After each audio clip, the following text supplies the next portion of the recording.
Dentro da vida pela Trindade humana. No Pai, na Mãe e no Filho o iniciado sabia reconhecer agora o Espírito, a alma e o coração do universo vivo. Esta última iniciação constituía para ele o fundamento da obra social concebida à altura e em toda a beleza do ideal, edifício para o qual cada iniciado devia trazer sua pedra. 5. A família de Pitágoras. A escola e seus destinos. Entre as mulheres que seguiam o ensinamento do mestre, havia uma jovem de grande beleza. Seu pai, natural de Crotona, chamava-se Brontinos, ela, Teano. Pitágoras aproximava-se então dos 60 anos. Mas o grande domínio sobre as paixões e uma vida pura, consagrada inteiramente à sua missão, haviam conservado intacta sua força viril. A juventude da alma, aquela chama imortal que o grande iniciado aura em sua vida espiritual e alimenta mediante as forças ocultas da natureza, brilhava nele e subjugava a todos os que o cercavam. O mago grego não estava no declínio, mas no apogeu de sua potência. Teano foi atraída para Pitágoras pela irradiação quase sobrenatural que emanava de sua pessoa. Grave, reservada, ela procurara junto ao mestre a explicação dos mistérios, que amava sem compreender.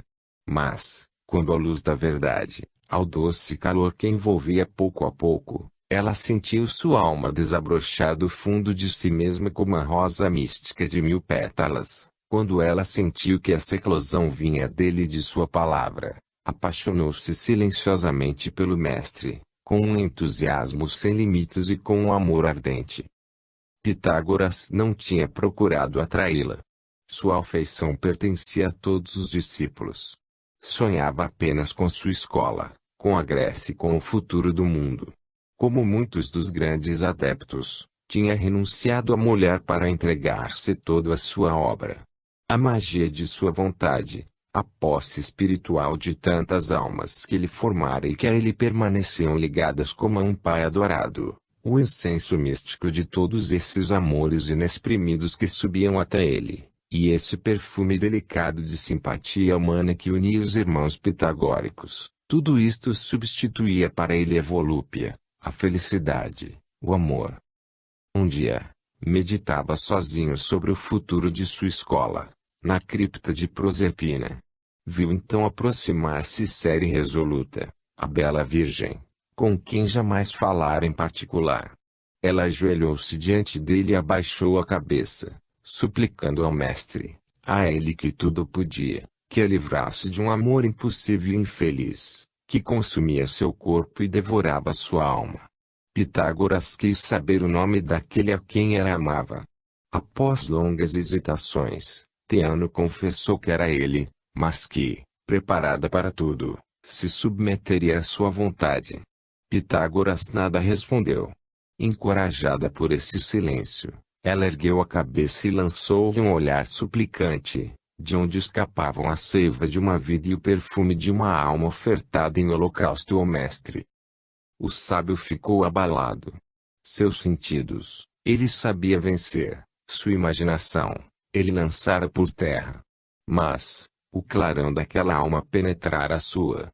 Naquela virgem amadurecida pela paixão, transfigurada pelo pensamento de um devotamento absoluto, ele tinha encontrado sua companheira e entrevisto uma realização mais completa de sua obra. Pitágoras fez a jovem levantar-se com um gesto comovido, e Teano pôde ver nos olhos do mestre que seus destinos estavam para sempre unidos. Por seu casamento com Teano, Pitágoras apôs o selo da realização à sua obra. A associação, a fusão das duas vidas foi completa. Um dia perguntaram à esposa do mestre quanto tempo é necessário a uma mulher para tornar-se pura após ter tido contato com um homem. Ela respondeu, se for com seu marido, ela já está na mesma hora.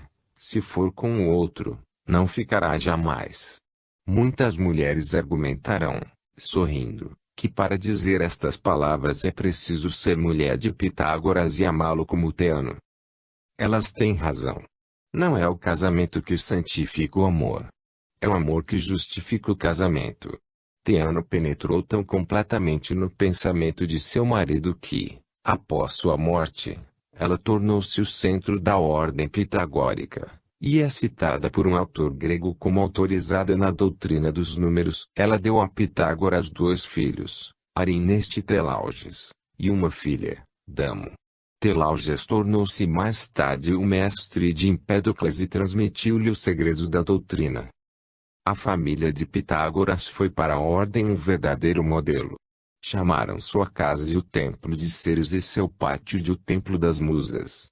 Nas festas domésticas e religiosas, a mãe dirigia o coro das mulheres e Damo, o coro das jovens. Damo foi, em todos os pontos, digna de seus pais. Pitágoras havia lhe confiado alguns escritos, sob a proibição expressa de mostrá-los a quem quer que fosse fora da família. Depois da dispersão dos pitagóricos, Damo ficou em extrema pobreza. Ofereceram-lhe então uma elevada quantia pelo precioso manuscrito. Porém, fiel à vontade do pai, ela sempre recusou entregá-lo.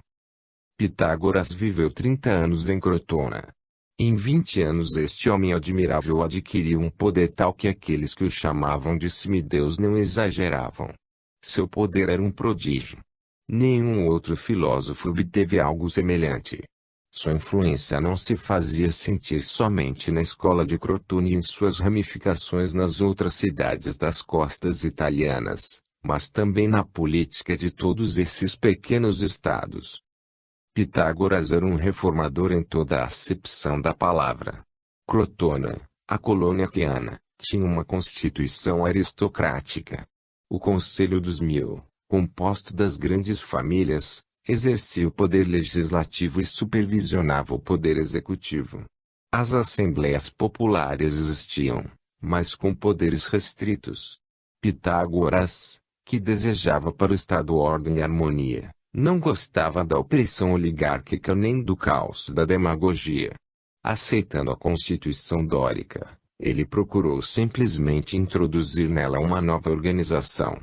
A ideia era ousada: criar, acima do poder político, um poder científico, com voz deliberativa e consultiva nas questões vitais, tornando-se a chave do poder, o regulador supremo do Estado. Acima do Conselho dos Mil, ele organizou o Conselho dos 300, escolhidos pelo primeiro mas recrutados só entre os iniciados. Eram agora em número suficiente para a tarefa. Porfírio conta que 2.000 cidadãos de Crotona renunciaram à vida habitual e reuniram-se para viver em comunidade, com as mulheres e os filhos, depois de terem entregue seu patrimônio ao grupo. Pitágoras queria pôs à frente do Estado um governo científico menos misterioso, mas também tão elevado quanto o sacerdócio egípcio. O que ele realizou por um momento passou a ser o sonho de todos os iniciados que se ocuparam de política: introduzir o princípio da iniciação e do exame do governo do Estado, e reconciliar, nesta síntese superior, o princípio eletivo ou democrático com um governo constituído pela seleção dos inteligentes e virtuosos. O Conselho dos 300 formou, então, uma espécie de ordem política, científica e religiosa, da qual Pitágoras era um chefe reconhecido. O indivíduo alistava-se nele mediante um juramento solene e terrível de sigilo absoluto, como se fazia nos mistérios. Essas sociedades ou etairias estenderam-se de Crotona, onde se achava a sociedade-mãe, até quase todas as cidades da Magna Grécia, exercendo uma poderosa ação política. A ordem pitagórica tendia também a tornar-se a cabeça do Estado em toda a Itália meridional. Tinha ramificações em Tarento, Heracleia, Metaponto, Rhegium, Himero, Catânia, Agrigento, Cibarese, segundo Aristóteles, até entre os etruscos. Quanto à influência de Pitágoras no governo destas grandes e ricas cidades, não se poderia imaginar nada de mais elevado, liberal e pacífico. Em toda a parte onde aparecia, ele restabelecia a ordem, a justiça, a concórdia. Chamado para junto de um tirano da Sicília, conseguiu, com sua eloquência, que ele se decidisse a renunciar às riquezas mal adquiridas e abdicasse do poder usurpado. Quanto às cidades, Ele as tornava livres e independentes, depois de terem estado subjugadas umas às outras. Tão benéfica era a sua ação que, quando ele chegava nas cidades, diziam, não é para ensinar, mas para curar. A influência soberana de um grande espírito e de um grande caráter, essa magia de alma e de inteligência excita invejas tanto mais terríveis, ódio tanto mais violentos, quanto mais ela for inatacável. O império de Pitágoras durava já um quarto de século. E o adepto infatigável atingia a idade dos 90 anos, quando veio a reação. A fagulha partiu de Síbaris, a rival de Crotona. Houve lá um levante popular e o partido aristocrático foi vencido. 500 exilados pediram asilo em Crotona, mas os sibaritas exigiram sua extradição. Temendo a cólera de uma cidade inimiga, os magistrados de Crotona iam atender aquela exigência, quando Pitágoras interveio. As suas instâncias recusaram a entregar aqueles infelizes suplicantes aos adversários implacáveis. Diante desta recusa, Síbaris declarou guerra a Crotona. Mas a armada de Crotona, comandada por um discípulo de Pitágoras, o célebre atleta Milon, derrotou completamente os sibaritas. Seguiu-se o desastre de Síbaris, a cidade foi tomada, saqueada, completamente destruída e transformada em deserto. É impossível admitir que Pitágoras aprovasse semelhantes represálias. Elas violentam seus princípios e de todos os iniciados. Contudo, nem ele nem Milon puderam refrear as paixões desencadeadas de um exército vitorioso, atiçadas por antigas invejas e superexcitadas por um ataque injusto. Toda vingança, seja de indivíduos, seja de povos, provoca um choque em resposta às paixões desencadeadas. A nêmesis desta foi terrível. As consequências recaíram sobre Pitágoras, e toda sua ordem. Após a tomada de Síbaris, o povo pediu a divisão das terras. Não contente de tê-la obtido, o Partido Democrático propôs na Constituição uma mudança que retirava do Conselho dos 1000 seus privilégios e suprimia o Conselho dos 300, só admitindo uma única autoridade, o sufrágio universal. Naturalmente os pitagóricos que faziam parte do Conselho dos 1000 opuseram-se a uma reforma contrária a seus princípios e que solapava pela base a paciente obra do mestre. Os pitagóricos já eram objeto daquele ódio surdo que o mistério e a superioridade sempre citam na multidão. Sua atitude política sublevou contra eles os furores da demagogia, e um ódio pessoal contra o mestre causou a explosão. Um certo Cílon tinha se candidatado outrora à escola. Pitágoras, bastante severo na admissão dos discípulos, recusou por causa de seu caráter violento e voluntarioso. O candidato recusado tornou-se um adversário rancoroso. Quando a opinião pública começou a voltar-se contra Pitágoras, aquele organizou um grupo de oposição aos pitagóricos, uma grande sociedade popular. Conseguiu atrair os principais líderes do povo e preparou nas assembleias uma revolução que começaria pela expulsão dos pitagóricos. Perante uma multidão agitada, Cílon sobe a tribuna popular e lê trechos extraídos do livro secreto de Pitágoras, intitulado A Palavra Sagrada, Hieros Logos. Os textos foram desfigurados e deturpados. Alguns oradores tentam defender os irmãos do silêncio, que respeitam até os animais. Respondem-lhes com gargalhadas. Cílon sobe e torna a subir a tribuna, procurando demonstrar que o catecismo religioso dos pitagóricos atenta contra a liberdade. Dizer isto é pouco, acrescenta o tribuno. Quem é esse mestre, esse pretenso semideus, ao qual se obedece cegamente e basta que dê uma ordem para que todos os seus irmãos gritem? O mestre disse. Não é ele o tirano de Crotona e o pior dos tiranos, um tirano oculto. De que é feita esta amizade indissolúvel que une todos os membros das hetairias pitagóricas, senão de desdém e de desprezo pelo povo?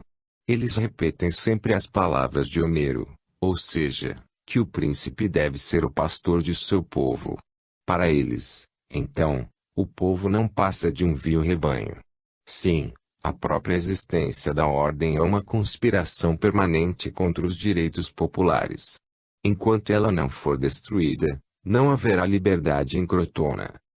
Um dos membros da Assembleia Popular, animado por um sentimento de lealdade, gritou: que se permita, pelo menos, a Pitágoras e os pitagóricos que se justifiquem perante nossa tribuna, antes de condená-los.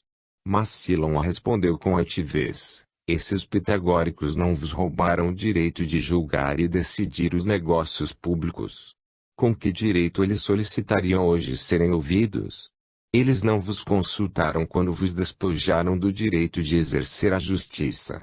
Pois bem, chegou a vossa vez de atingi-los sem ouvi-los. Retumbaram aplausos em resposta a estas saídas veementes. Os espíritos se exaltavam cada vez mais. Uma tarde, quando os 40 principais membros da ordem estavam reunidos na casa de Milon, o tribuno sublevou seus bandos. Cercaram a casa. Os pitagóricos, e o mestre entre eles, barricaram as portas. A multidão furiosa ateou fogo ao edifício. 38 pitagóricos, os primeiros discípulos do mestre, a nata da ordem, e o próprio Pitágoras pereceram, alguns nas chamas do incêndio, outros mortos pelo povo.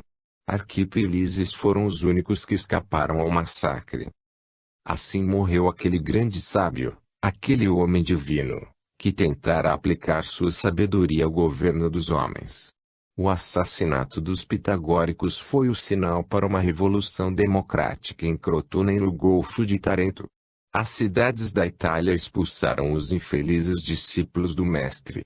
A ordem foi dispersa, mas seus remanescentes espalharam-se pela Sicília e pela Grécia, semeando por toda parte a palavra do mestre. Lises tornou-se o mestre de Epaminondas. Depois de novas revoluções, os pitagóricos puderam voltar à Itália, sob a condição de não mais constituírem um corpo político. Uma comovente fraternidade nunca deixou de uni-los, consideravam-se uma mesma e única família. Certo dia, um deles, na miséria e doente, foi recolhido por um estalajadeiro. Antes de morrer, desenhou na porta da casa alguns sinais misteriosos e disse ao hospedeiro: fica tranquilo. Um de meus irmãos pagará minha dívida. Um ano depois, passando pelo mesmo albergue, um estrangeiro viu os sinais e disse ao hospedeiro: eu sou pitagórico. Um de meus irmãos morreu aqui. Dize-me o quanto devo por ele. A ordem sobreviveu durante 250 anos. Quanto às ideias, às tradições do mestre, elas vivem até nossos dias. A influência regeneradora de Pitágoras sobre a Grécia foi imensa, exercendo-se misteriosa mas seguramente, em todos os templos por onde ele passara.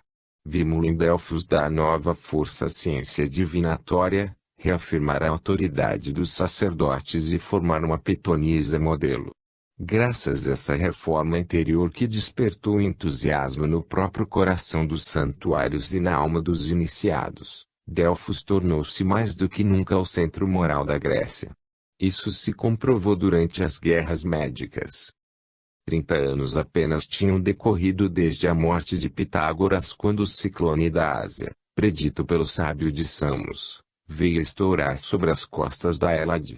Nessa luta épica da Europa contra a Ásia bárbara, a Grécia, que representa a liberdade e a civilização, tem à sua retaguarda a ciência e o gênio de Apolo.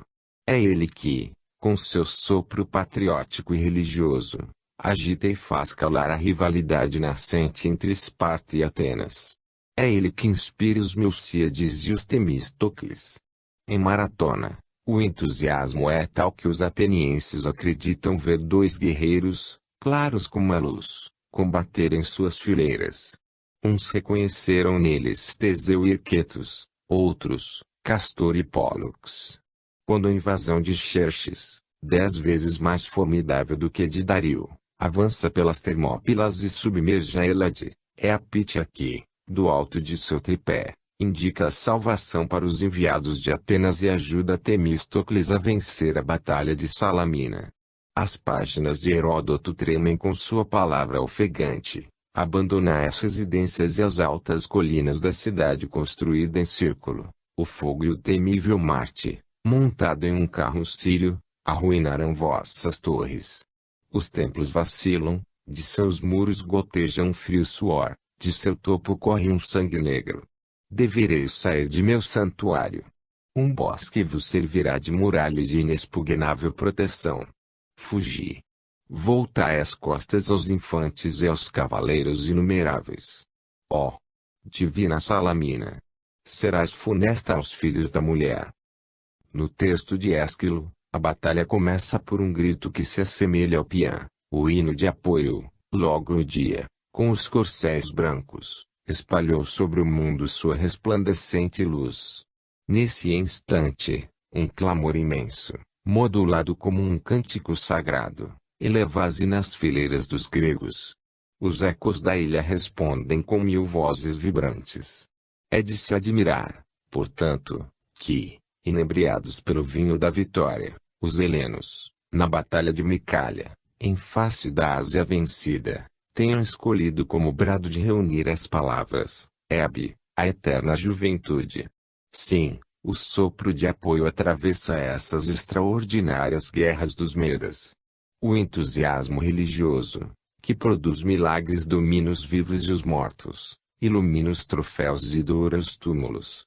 Todos os templos foram saqueados, mas o de Delfos ficou de pé.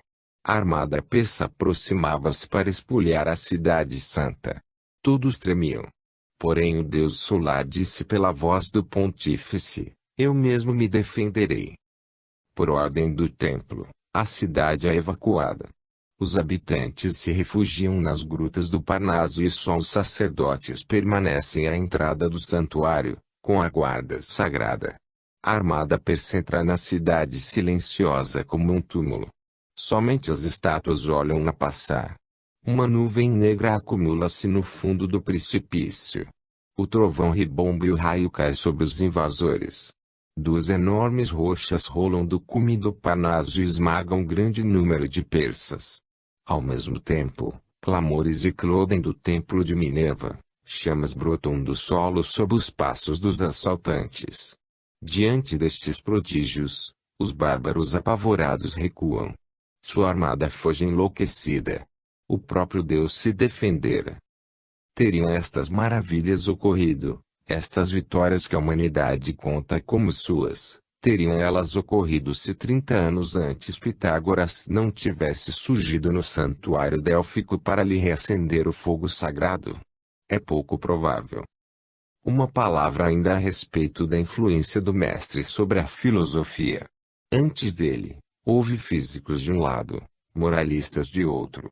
Pitágoras fez entrar a moral, a ciência e a religião em sua vasta síntese. Esta síntese não é senão a doutrina esotérica, cuja plena luz procuramos encontrar no fundo da iniciação pitagórica. O filósofo de Crotona não foi o inventor, mas o organizador luminoso destas verdades primordiais da ordem científica. Portanto, escolhemos seu sistema como o quadro mais favorável para uma exposição completa da doutrina dos mistérios e de verdadeira teosofia. Aqueles que seguiram o Mestre conosco terão compreendido que, no fundo dessa doutrina, brilha o sol da verdade una. Encontram-se seus raios espalhados nas filosofias e nas religiões, mas o centro está lá. O que será preciso para alcançá-lo? A observação e o raciocínio não são suficientes. Necessita-se ainda, e acima de tudo, da intuição. Pitágoras foi um adepto, um iniciado de primeira ordem. Possuiu a visão direta do espírito, a chave das ciências ocultas e do mundo espiritual. Ele foi buscar, pois, na fonte primeira da verdade. E como a essas faculdades transcendentes da alma intelectual e espiritualizada ele acrescentava a observação minuciosa da natureza física e a classificação magistral das ideias por sua elevada razão, ninguém melhor do que ele estava preparado para construir o edifício da ciência do cosmo. Na verdade, este edifício jamais foi destruído. Platão, que tomou a Pitágoras toda a sua metafísica, teve dele uma ideia global, embora a tivesse exposto com menos rigor e nitidez. A escola alexandrina ocupou-lhe os pavimentos superiores. A ciência moderna tomou-lhe o resto do chão e consolidou-lhe os fundamentos. Numerosas escolas filosóficas, seitas místicas ou religiosas habitaram diversos de seus compartimentos. Mas nenhuma filosofia jamais abrangeu o seu conjunto. É este conjunto que nos propusemos reencontrar aqui, em sua harmonia e unidade. Livro 7. Platão. Os Mistérios de Eleusis. Após termos tentado ressuscitar em Pitágoras o maior dos iniciados da Grécia, e através dele o fundo primordial e universal da verdade religiosa e filosófica, poderíamos dispensar-nos de falar de Platão, que só fez dar a esta verdade uma forma mais fantasiosa e mais popular. Mas existe uma razão para nos determos um momento ante a nobre figura do filósofo ateniense. Sim, há uma doutrina-mãe, síntese das religiões e das filosofias. Ela se desenvolve e se aprofunda no decorrer das idades, porém o fundo e o centro permanecem os mesmos. Já abordamos suas grandes linhas. Será isto suficiente? Não. É preciso ainda mostrar a razão providencial de suas formas diversas, segundo as raças e as idades. É preciso restabelecer a cadeia dos grandes iniciados, que foram os verdadeiros iniciadores da humanidade. Então a força de cada um deles multiplicar-se-á pela de todos os outros e unidade da verdade aparecerá na próxima diversidade de sua expressão. Como tudo mais, a Grécia teve sua aurora, seu apogeu e seu declínio. E a lei dos dias, dos homens, dos povos, das terras e dos céus. Orfeu é o iniciado da aurora, Pitágoras, o do dia claro, e Platão, o do poente Heleno, poente de púrpura ardente que se torna o rosado de uma nova aurora, a aurora da humanidade. Platão segue Pitágoras, como nos mistérios de Eleusis o portador da tocha seguiu o grande Hierofante. Com ele, vamos penetrar ainda uma vez, e por um caminho novo, nas avenidas do santuário até o coração do templo, na contemplação do grande arcano. Mas antes de ir a Eleusis, escutemos um instante nosso guia, o divino Platão. Que ele nos mostre seu horizonte natal. Que ele nos conte a história de sua alma e nos conduza para junto de seu mestre bem-amado. 1. A juventude de Platão e a morte de Sócrates. Ele nasceu em Atenas, na cidade do belo e da humanidade. Não havia limites para seus jovens olhares. A Ática, aberta a todos os ventos, avança como a proa de um navio no mar Egeu e domina como rainha o ciclo das ilhas, brancas sereias sentadas no azul escuro das ondas.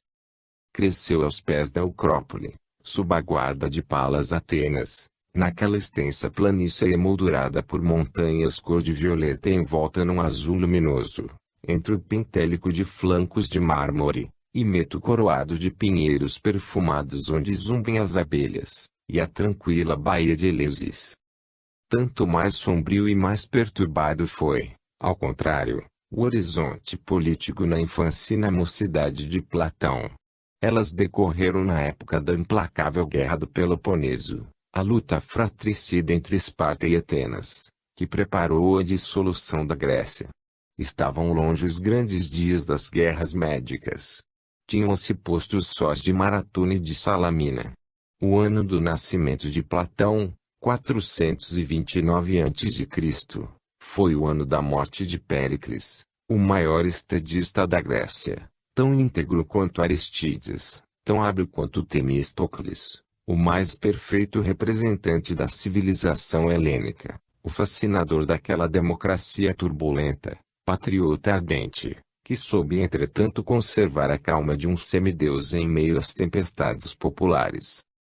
A mãe de Platão deve ter contado ao filho uma cena, a qual certamente teria assistido 2 anos antes do nascimento do futuro filósofo. Os espartanos tinham invadido a Ática. Atenas, já ameaçada em sua existência nacional, lutara durante todo o inverno, e Péricles fora a alma da defesa. Naquele ano sombrio, uma cerimônia imponente teve lugar no cerâmico.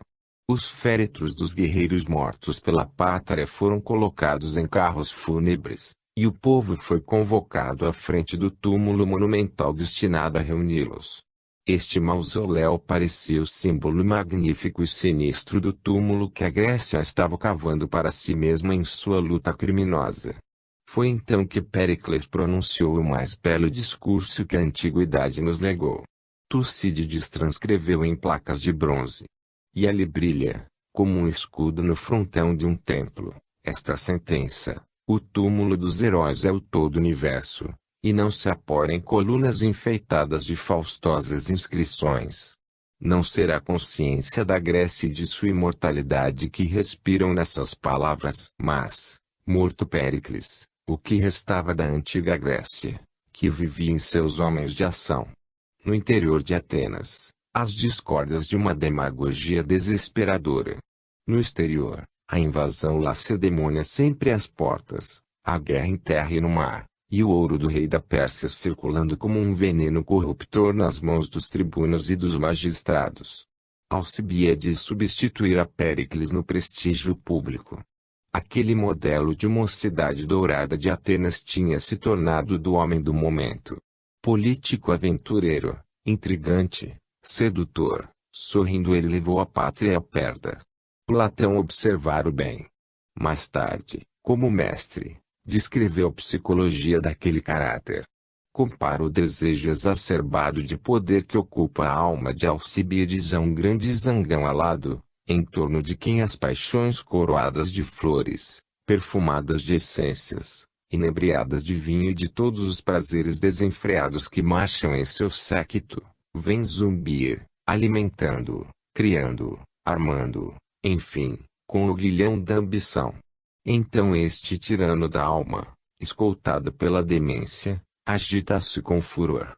Se encontra em torno pensamentos e sentimentos honestos que ainda poderiam enrubescer, matos, expulsos, até que tenha purgado a alma de toda a temperança e a tenha inundado do furor que carrega em si. O céu de Atenas, portanto, teve cores bastante sombrias durante a mocidade de Platão. Aos 25 anos, ele assistiu à tomada de Atenas pelos espartanos, depois da desastrosa batalha naval de Aigos Potamos. Depois, assistiu à entrada de Lisandro em sua cidade natal, o que significava o fim da independência ateniense. Viu as extensas muralhas, construídas por Temístocles, serem demolidas ao som de uma música festiva, e o inimigo, triunfante, literalmente dançar sobre as ruínas da pátria.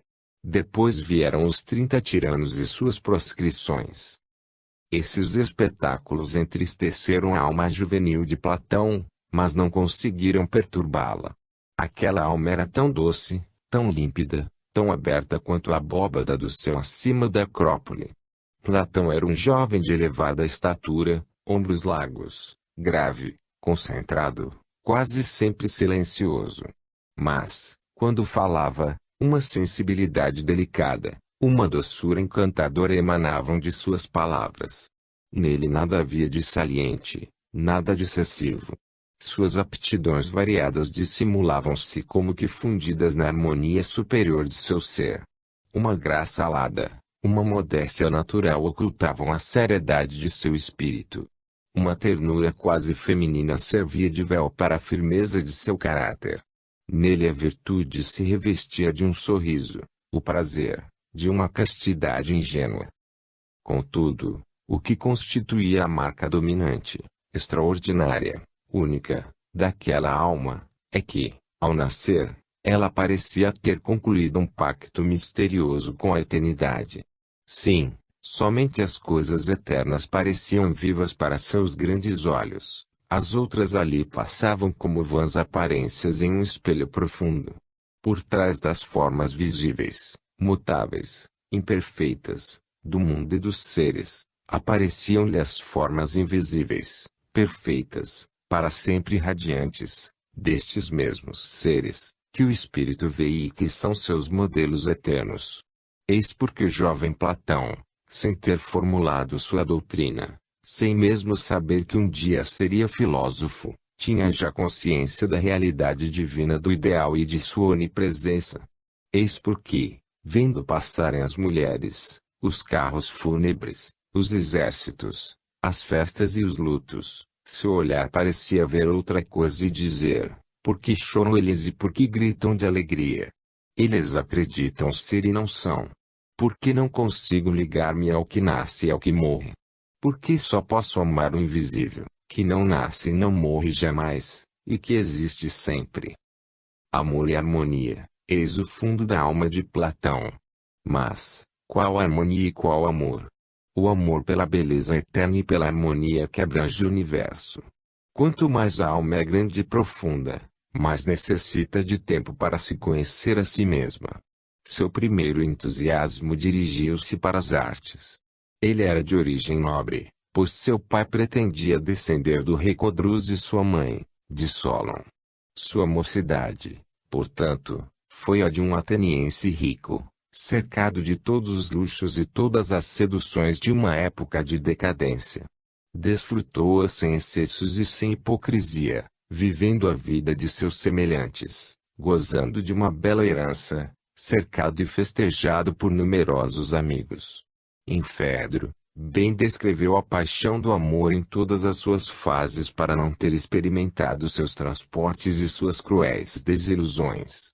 Um único verso nos resta dele, tão apaixonado como um verso de Safo, tão fervilhante de luz como uma noite estrelada sobre o mar das Cíclades. Eu quisera ser o céu, a fim de ser todo olhos para te olhar. Buscando o belo supremo através de todos os modos e de todas as formas da beleza, ele cultivou, alternadamente, a pintura, a música e a poesia. Esta parecia responder a todos os seus anseios e terminou por fixar seus desejos. Tinha uma maravilhosa facilidade para todos os gêneros. Sentia com igual intensidade a poesia amorosa e ditírâmbica, a epopeia, a tragédia, a própria comédia com o seu mais fino tempero ático.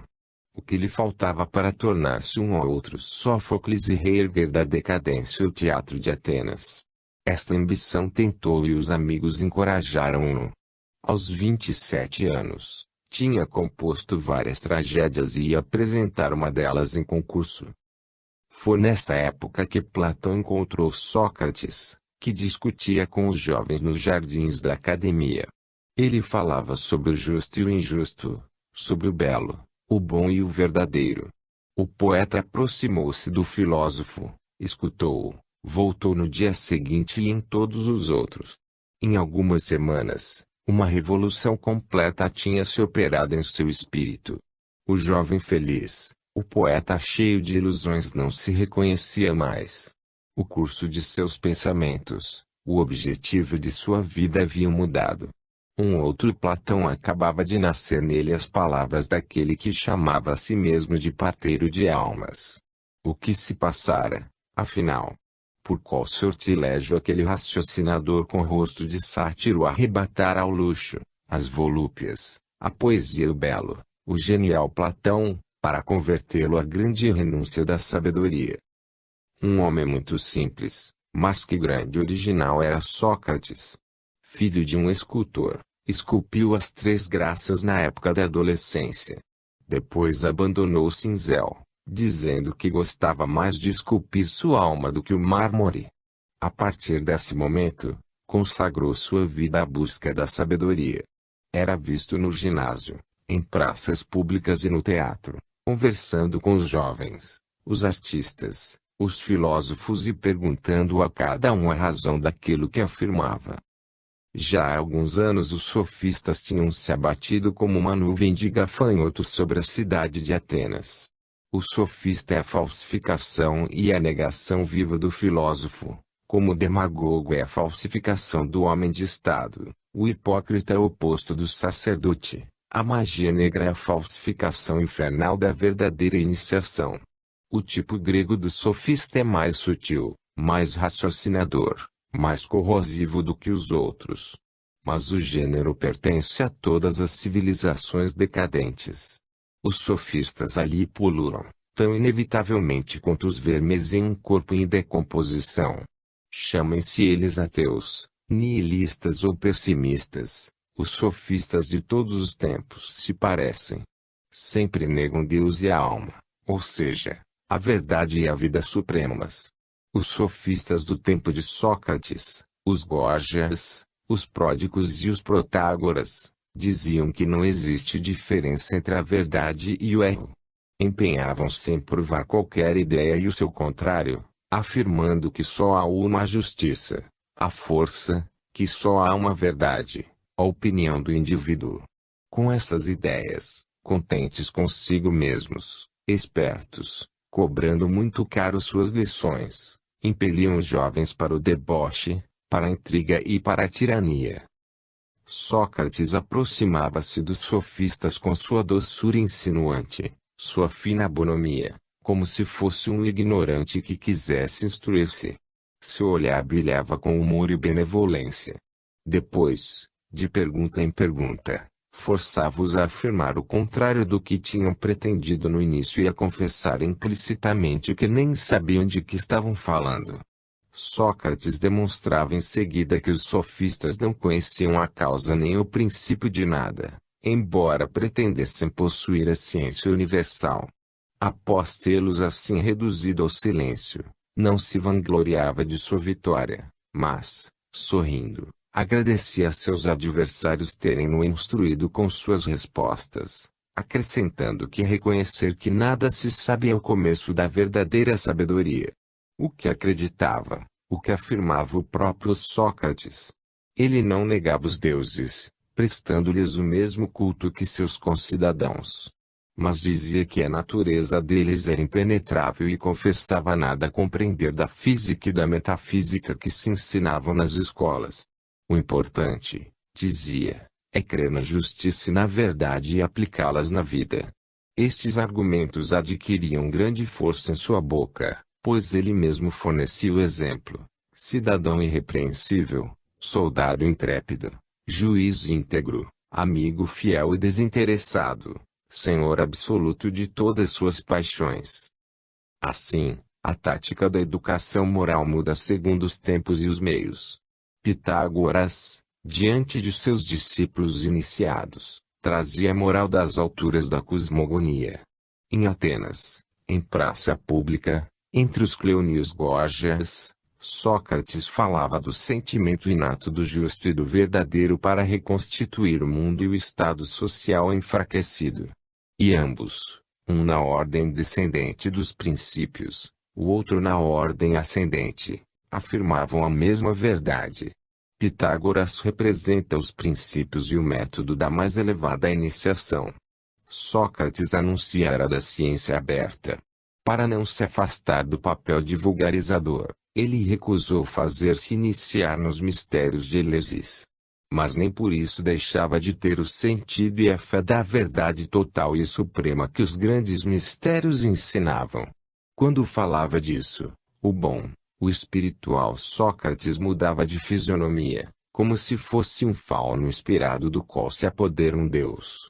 Seu olhar se iluminava, um raio iluminava sua cabeça calva, e de sua boca saíam daquelas sentenças simples e luminosas que clareiam o fundo das coisas. Porque Platão ficou irresistivelmente encantado e subjugado por aquele homem. Ele compreendeu, vendo-o, a superioridade do bem sobre o belo. Pois o belo só realiza o verdadeiro na miragem da arte, enquanto que o bem a realiza no fundo das almas. Rara e poderosa fascinação, pois os sentidos dela não participam. A visão de um verdadeiro justo fez-se apagarem na alma de Platão os esplendores resplandecentes da arte visível, para ser substituída por um sonho mais divino. Aquele homem mostrou-lhe a inferioridade da beleza e da glória tal como as concebera até então, diante da beleza e da glória da alma em ação, que atrai para sempre outras almas à sua verdade, enquanto as pompas da arte só conseguem espelhar, por um instante uma verdade enganadora, sob um véu falacioso. Esta beleza radiante, eterna, que é o esplendor da verdade, matou a beleza volúvel e mentirosa na alma de Platão. Eis porque, esquecendo e abandonando tudo que havia amado até então, deu-se a Sócrates, com toda a poesia de sua alma na flor da juventude. Grande vitória da verdade sobre a beleza, e que teve incalculáveis consequências para a história do espírito humano. Enquanto isso, os amigos de Platão esperavam vê-lo estrear como trágico. Ele os convidou para um grande festim em sua casa, e todos se admiraram que quisesse dar uma festa naquele momento, pois o costume era só oferecê-la depois de ter obtido o prêmio de a tragédia premiada ter sido representada. Mas ninguém recusava um convite para a casa do rico filho da família, onde as musas e as graças se encontravam em companhia de Eros. Há longo tempo sua casa era o ponto de encontro da mocidade elegante de Atenas. Platão gastou uma fortuna para aquele festim. Ergueu-se um tablado no jardim. Jovens empunhando tochas iluminavam o caminho para os hóspedes. As 3 mais belas hetairas de Atenas compareceram. O festim durou toda a noite. Entoaram sinos ao amor e a baico. Os tocadores de flauta executaram suas danças mais voluptuosas. Afinal, pediram ao Platão que lhe próprio declamasse um de seus ditirambos. Ele levantou-se e, sorrindo, disse: "Este festim é o último que vos ofereço. A partir de hoje, renuncio aos prazeres da vida para consagrar-me à sabedoria e seguir o ensinamento de Sócrates. Sabei todos o seguinte: renuncio até à poesia, porque reconheci sua impotência para exprimir a verdade que procuro. Não farei mais nenhum verso, e vou queimar em vossa presença todos que já compus."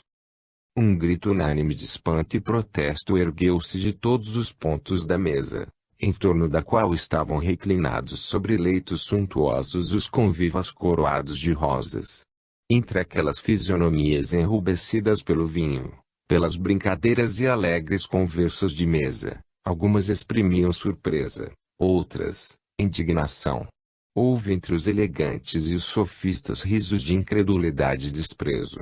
Taxaram o projeto de Platão de loucura e de sacrilégio. Intimaram-no a voltar atrás no que havia dito. Todavia, ele reafirmou sua resolução, com uma calma e uma segurança que não permitiam réplicas.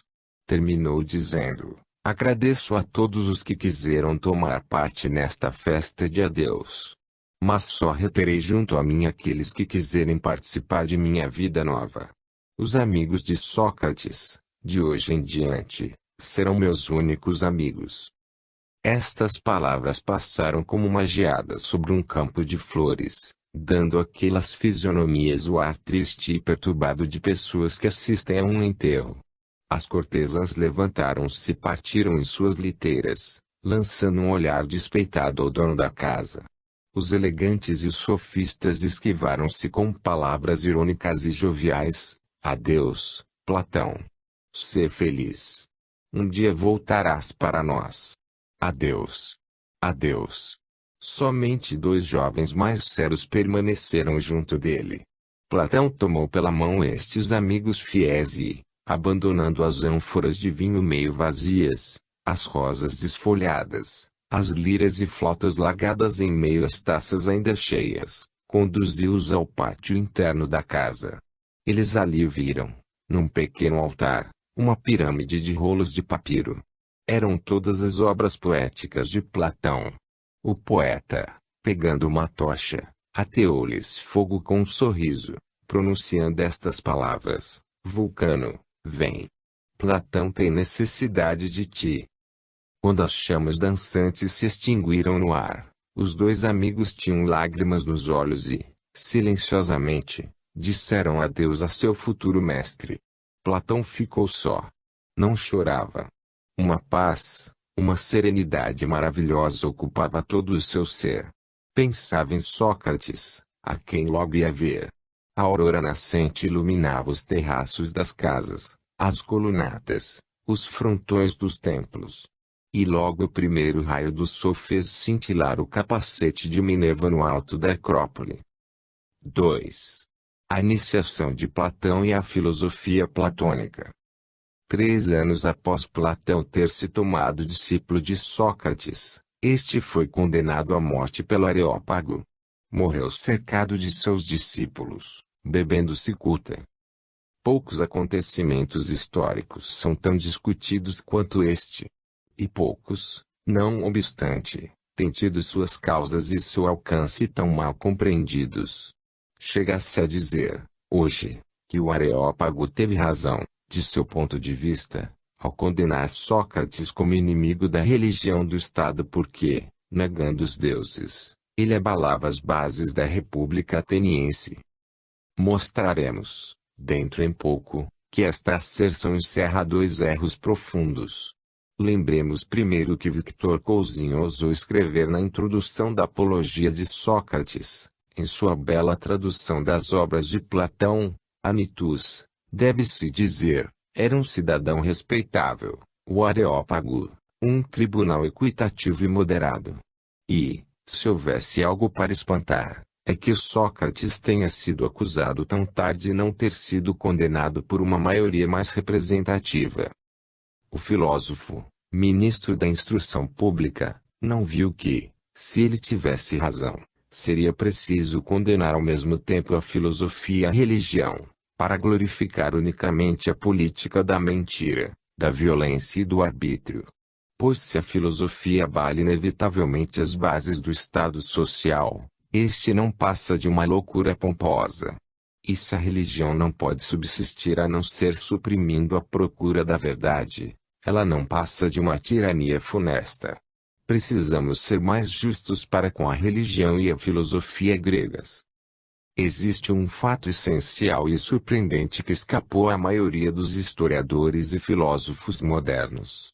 Na Grécia, as perseguições, aliás, bastante raras, contra os filósofos, jamais partiram dos templos, mas sempre dos intrigantes políticos.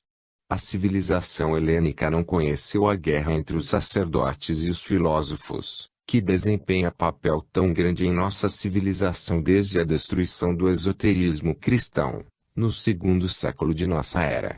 Tales pôde professar tranquilamente que o mundo vem da água, Heráclito, que ele sai do fogo. Anaxágoras pôde dizer que o Sol é uma massa de fogo incandescente. Demócrito, pretender que tudo vem dos átomos.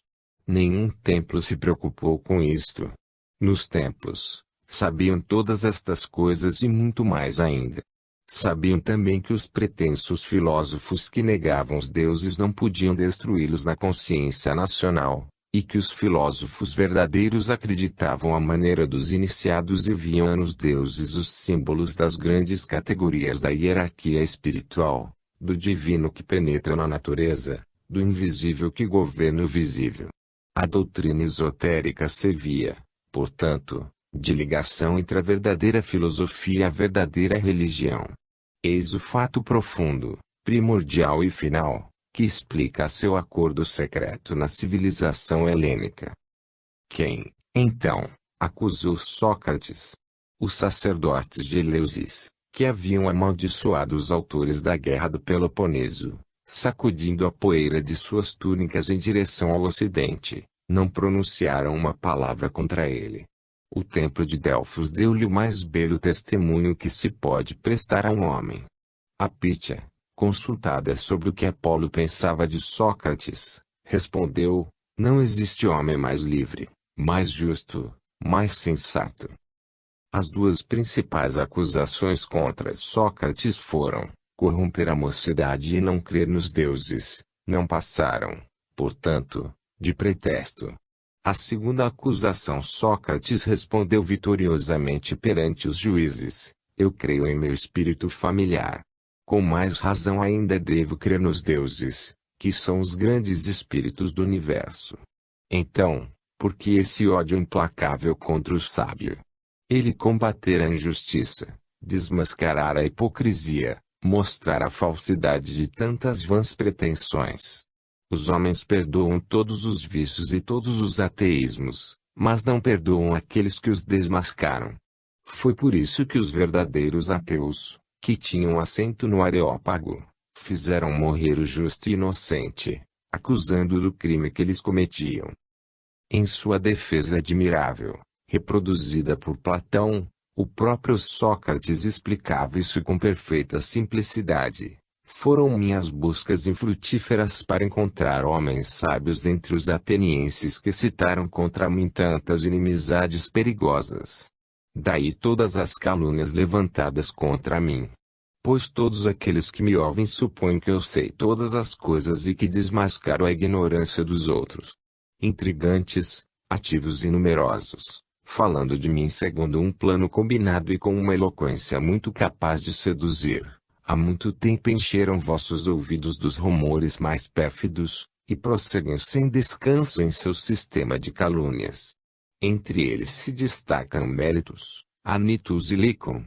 Mélitus representa os poetas, Anitus, os políticos e os artistas, Licon, os oradores.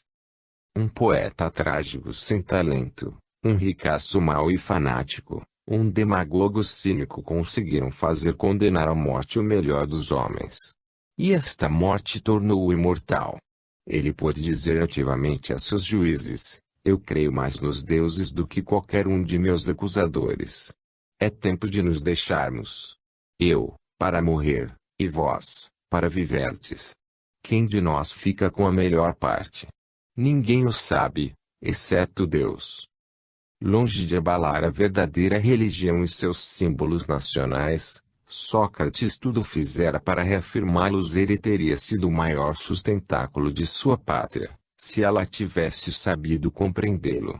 Como Jesus, ele morreu perdoando a seus carrascos e tornou-se para toda a humanidade o modelo dos sábios mártires, pois representa o advento definitivo da iniciação individual e da ciência aberta. A serena imagem de Sócrates morrendo pela verdade e passando sua derradeira hora conversando com seus discípulos sobre a imortalidade da alma, gravou-se no coração de Platão como o mais belo espetáculo e o mais santo mistério. Foi sua grande iniciação. Mais tarde, ele deveria estudar a física, a metafísica e muitas outras ciências. Mas permaneceu sempre o discípulo de Sócrates. Platão nos legou sua imagem viva, colocando na boca do mestre os tesouros de seu próprio pensamento. Esta prova de modéstia fez dele o discípulo ideal, como o fogo do entusiasmo fez dele o poeta dos filósofos.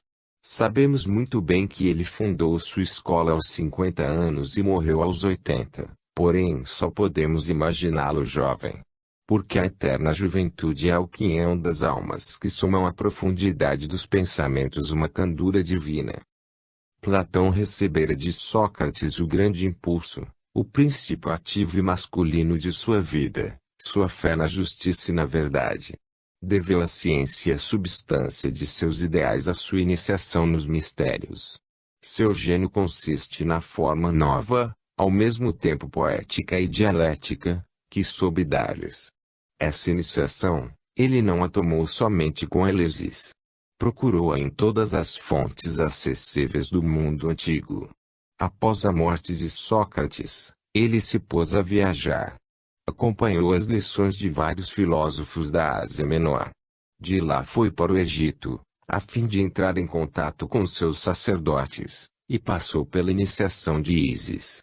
Ele não atingiu, como Pitágoras, o grau superior em que se torna adepto e se adquire a visão efetiva e direta da verdade divina, com poderes sobrenaturais do ponto de vista terrestre. Deteve-se no terceiro grau, que confere a perfeita claridade intelectual, com o domínio da inteligência sobre a alma e sobre o corpo. Depois, seguiu para a Itália meridional, a fim de juntar-se aos pitagóricos. Bem sabia que Pitágoras havia sido o maior dos sábios gregos. Comprou a preço de ouro um manuscrito do mestre. Tendo bebido assim a tradição esotérica de Pitágoras em sua própria fonte, recebeu deste filósofo as ideias-mães e o arcabouço de seu sistema. Voltando a Atenas, Platão ali fundou sua escola, que se tornou célebre sob o nome de Academia. Para continuar a obra de Sócrates era preciso divulgar a verdade. Entretanto, Platão não podia ensinar publicamente as coisas que os pitagóricos mantinham encobertas com um triplo véu: os juramentos, A prudência, sua própria finalidade o proibiam. E, certamente, a doutrina esotérica que encontramos em seus diálogos, mas dissimulada, moderada, carregada de uma dialética argumentativa,